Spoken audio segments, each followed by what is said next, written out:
Welcome to the show, aka KENKAM Kencam. Kwa majina naitwa Kevin Kamoyo. I'm your host today on the journey. And today here with me I have KT, namuitanga KT, yani Karanja Thuo, one of the members, my newborn wa PIC. So welcome to the show. Thank you, bro. Karibu sana, jifeel ukiwa nyumbani. This is the journey, so you can give us a brief introduction of who is Karanja Thuo. Thank you so much. First thing first, I want to appreciate your invite to this show, this podcast. Greetings to our viewers, wherever you are. We are shooting in the evening, and we want to bless the Lord for the opportunity that He has given us. Glory be to God. Straight into the question that you've asked. As you have mentioned, my name is Karanja Thuo, and Christ is Lord. I'm just a young man. I'm not very old, passionate in the ministry of the young people, and that's where I am today. And I appreciate the fact that He has taken me out. I've been born from a humble background, brought up by Christian parents, went through school, went through campus, and even where I am today, I can only say it's because of Ebenezer. He has been my stone of help. Many ongoza, many bariki, and I couldn't be much happier for the strides that the Lord has made me to be, and His grace has been sufficient in my life. So yeah, that's Karanja Thuo. That's Karanja Thuo. And let me ask on behalf of many girls out there, are you single? I am, if I am single, let me say it is work in progress. And yeah, when these things will be ready, they shall be in the public domain, and yeah, all of us will be in the limelight, but it's work in progress. Thank you. Yeah. Meskia ni work in progress. But I don't know any letter number. But you can find Karanja Thuo. Hakosekanangi sana. Yeah, but it's available. Very nice. So Karanja, what do you do for a living right now? What are you doing? Okay. At the moment, I have said I serve as a youth coordinator in Githunguri Parish, in Githunguri Presbytery, Central Region, but essentially I am from Kamboi Parish, and I've been there for an year now, an year and 1 month, and I prefer calling it the ministry of the young people. So at ukienda huko Githunguri, I always say I just serve the young people, and yeah, that's where I am. And I am under our parish minister, Reverend George Kahuho. He has been very supportive, and I always thank him, and also the session office for agreeing to have me after a very competitive interview process that was there last year, January. Wow, yeah. wow. So thank you very much. Regarding the journey into the peer influencers of Christ, all the journey that you have taken with Reverend Don, you are one of the people in the chat that you are trying to fix people in the 17 schools, and you are only 3 of you, and you're wondering how will it go. So how or what was your encounter with your first encounter with Reverend Don and into the ministry that she's currently doing in Kamboi Presbytery? Okay, now that's very interesting, and honestly, I first met Reverend Don on 30th of January 2022, and it happened to be her birthday that then. We had been invited in Gatherimo Girls to fellowship together with, as PCA Metahato Youth, to fellowship together with the students, and boom, Reverend Don happened to be there, and I remember we had an amazing service. Unfortunately, later in the afternoon, my grandfather unfortunately passed on, and that was my first encounter with Reverend Don. Actually, I never got the contact, but 2 weeks later, she came to our church for the Form 4 prayers, because Gatherimo Girls usually uses the school hall, the church hall, PCA Metato Church Hall, for events. And I remember that day I was operating the sound, and she needed some assistance with the IT people, and I came. We had some small discussion.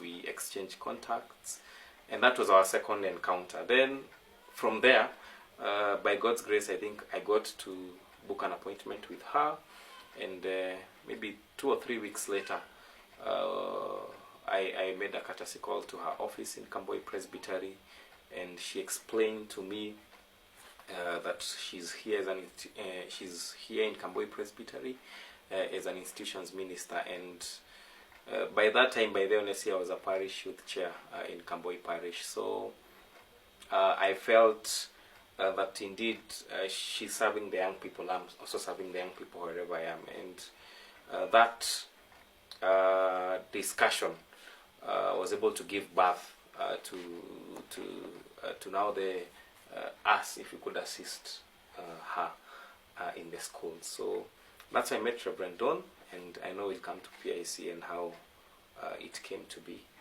Yeah. Wow. Thank you very much on that. What did you have any fears that I'm joining the youth ministry in schools? I'm dealing with students and people. Did you have any fear inside you when you were first sent to the school? You know, you were used to people. You, as a youth chair, you were serving the teenagers, the young parents, and the adults, those who are in that journey joining their adulthood. Yeah. So did you have any fear getting into the schools? Not really, honestly. I remember the very first school I got in was Kanjai, and that was now much later. I remember the day she got inducted on 19th of June 2022. I think the previous week we just had a small chat of how we could do the CU with 2 more of my friends. So we started at 3 people, the Peer Influencers for Christ ministry. And for me it wasn't, first of all I felt nervous, but with time the confidence grew, because I remember I started in Kanjai Secondary, that was a high school, so I never had a big issue with them. But I think that Friday I happened to be in one of the primary schools, and I wondered how will I minister to these young ones, because it's, you know, the nursery school all the way to grade 8. So I felt quite nervous, but with time I was able to get into the ground, to have more approach. I have a background of children ministry. I did module 1, children ministry, so I was able to incorporate the themes that had been provided by our chaplain or by the institution's minister, and put them in a way that our children will understand their approach. And yeah, that's where I am till date, and I appreciate the Lord for now the confidence, and also many more schools I've been able to get a chance to visit them. Wow. Coming to the Peer Influencers for Christ, you started with 3 people. We are here in 4 years' time right now, because she came in 2022, yeah. And back then you were 3 people. Did you ask God, when will we become a full house? Now we will be able to send all people, the people in all the 70 schools whenever people are needed? Yeah, actually, you're very correct. I was very concerned, because on Wednesdays and Thursdays, those are CUs, so those are 4 schools. That means 4 people. In the primary school, we are talking about 8, 9. So that means, and PPI happens every Friday in the morning. So it means you have to have 9 people at the same time in the different schools. So I was very concerned, and I felt very worried. And that's where now the recruitment journey started. We started to reach out with friends, peers that we felt have the capacity, they are integral enough, they have the call to serve the young people. And yeah, step by step, our numbers grew, and I can confirm today in 2025 that we're almost 20 that are active. Our group can get to an excess of 30. But because of maybe schools and other commitments that our young people have with our volunteers, I can say we are 15 to 20 that are very, very active. in the Peer Influencers for Christ ministry, which is an answered prayer. And I always thank the Lord for that growth over the 4 years. Amen. Who came with this idea of building the Peer Influencers for Christ? The peer, honestly, my good friend Muravime Peter Mudhui was one who came up with the Peer Influencers for Christ name, and wow, I remember he even did some t-shirts, PIC, Peer Influencers for Christ. Then at that time it had the 2022 theme from Ecclesiastes chapter 3, that indeed for everything there is a season and a time for every matter. So Peter Modoi came up with the logo, the name. Then we decided we can do name tags. I don't know if I did that. I don't know if it's me. I don't remember, but I think it's Rev but that was more of identification. Then I think with time I decided let's have a logo for the Peer Influencers for Christ, and a friend of ours assisted. Then after a few months, you came up with the idea of having the badges. I remember very well. Yeah. And I'm glad that all of us have the PIC badges. And you can see it is a transition. It was an idea. Then our friends, we build up on that idea. Our Reverend is very kind enough to adapt them, and she's always welcome to any form of idea. So that transition from the name tags, the logo, the badge, it is an amazing growth, and also it shows how we can expand our group. We can be more informed, and also it can be better identified. And yeah, the Lord has been gracious to us, and we appreciate Him. Amen. Yeah. In this group, many messages we receive are from you. Is this a gift that you have each and every time, each and every Tuesday? Because on Wednesdays is when we go for CUs, and on Thursdays and on Friday we are going for PPI. And I remember when I joined, I had like a small phone that would bring like 17 messages, because the message was long. Too long, yeah, and it had to break down so that it can fit the screen. Is it a passion you have for the ministry, or is just you found yourself there? I think honestly, if there is something that is unfortunate, is miscommunication, or you communicate and it doesn't get to your target audience. So honestly, I came to a realization that we have to leverage all kinds of platforms. Some of us don't have access to WhatsApp. Some of us never had smartphones then. Some of us, we may be having smartphones, but you don't have data. And I'm like, this information needs to get to everyone. And I felt it is for the success of this ministry. Because if you fail to receive that information, hundreds of students will be stranded in CU. They'll lack a preacher for CU. They lack a facilitator for the PPI. So I felt that communication needed to be addressed in a bigger way, or in a very serious way. And I felt we need to leverage all platforms. That way we did the group, WhatsApp group. We send messages, we send reminders. Now we also send the SMS to all the members, regardless whether you are online or not. You will also receive an SMS. And I'm also glad, even where I am, there was a big problem as far as communication is concerned. There is a in our classes where I am, we have lots of classes for the children ministry, and every class has to have at least 2 children ministers, a preacher and an assistant, and we have more than 8 classes. And some of our teachers don't have smartphones. They don't have they are not online.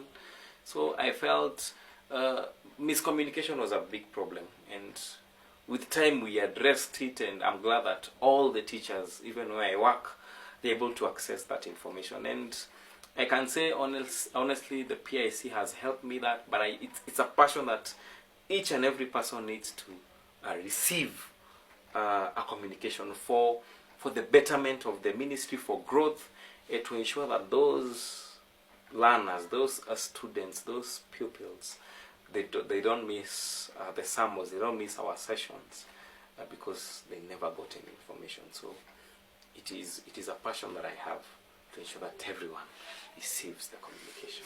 Thank you, thank you. Ebenezer, stone of help. Thus far, the Lord has helped us, and since 2022, there is progress that we have made as the peer influencers for Christ. Yes. What are some of the achievements that we have, and maybe the challenges that the peer influencers or this group faces? I think I'd start with the achievements of the PIC. First of all, we've experienced growth in our numbers as far as the volunteers are concerned. They've been very committed, so we've experienced growth in the number of our volunteers, and also we've been impactful in the schools that we've ministered to, be it the primary schools, be it the high schools. We've seen growth. More people are coming to Christ. And even we receive feedback from the schools, from the patrons, that we are doing some good job. So more students are coming to Christ. We're also able to address the challenges that our learners are facing, because maybe we are close to age with them and we can be able to relate some of these issues.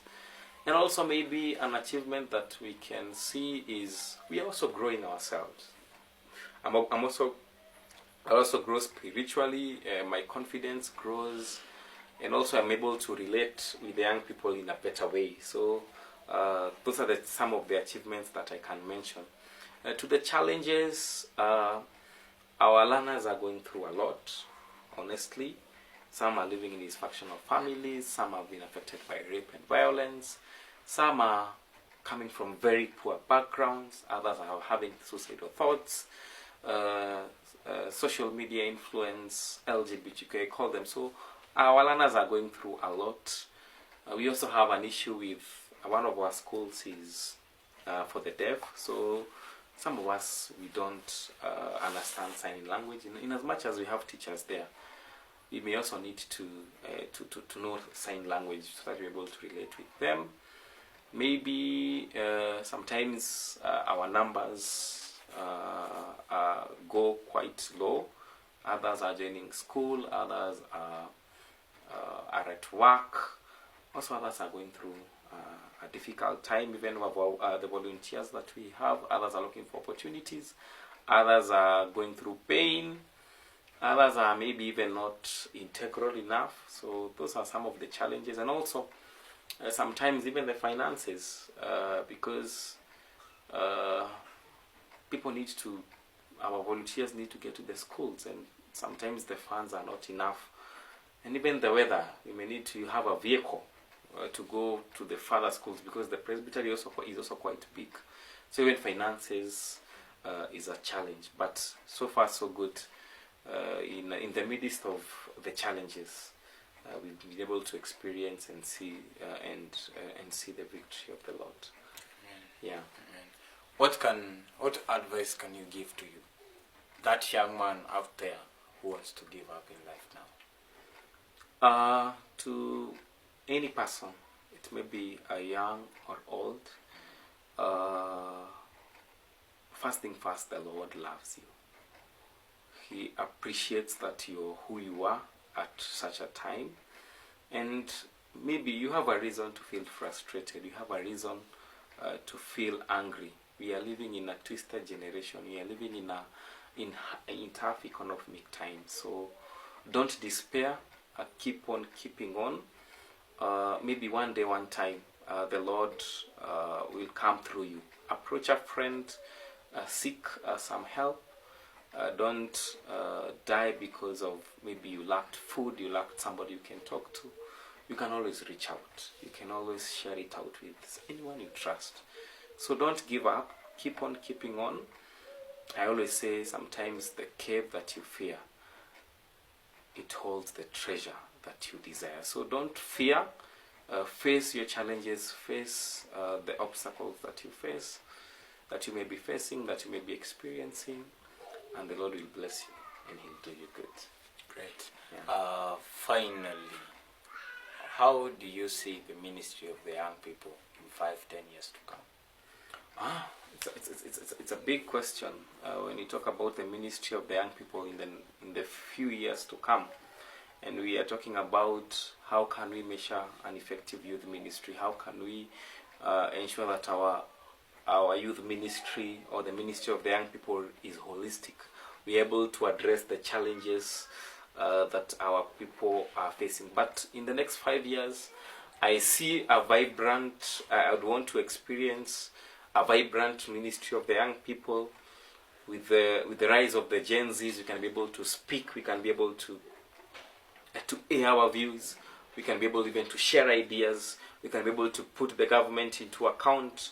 And it's my prayer that first of all we don't get compromised, we don't get bought by politicians or these people that may feel they have the capacity to compromise us.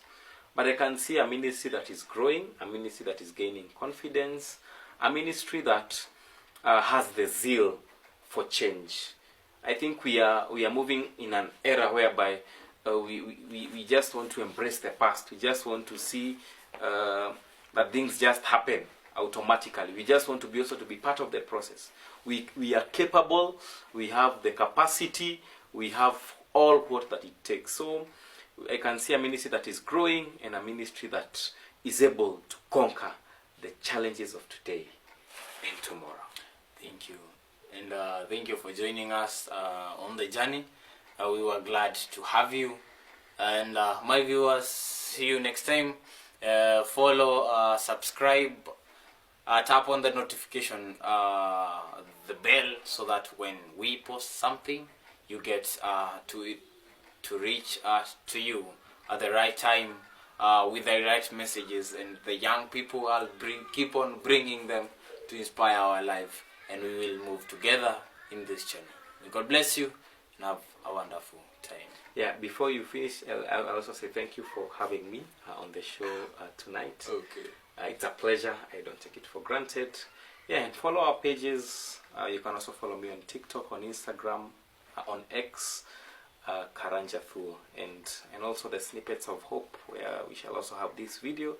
Subscribe, like, and also share the link. Bye bye. Thank you. Kwaheri.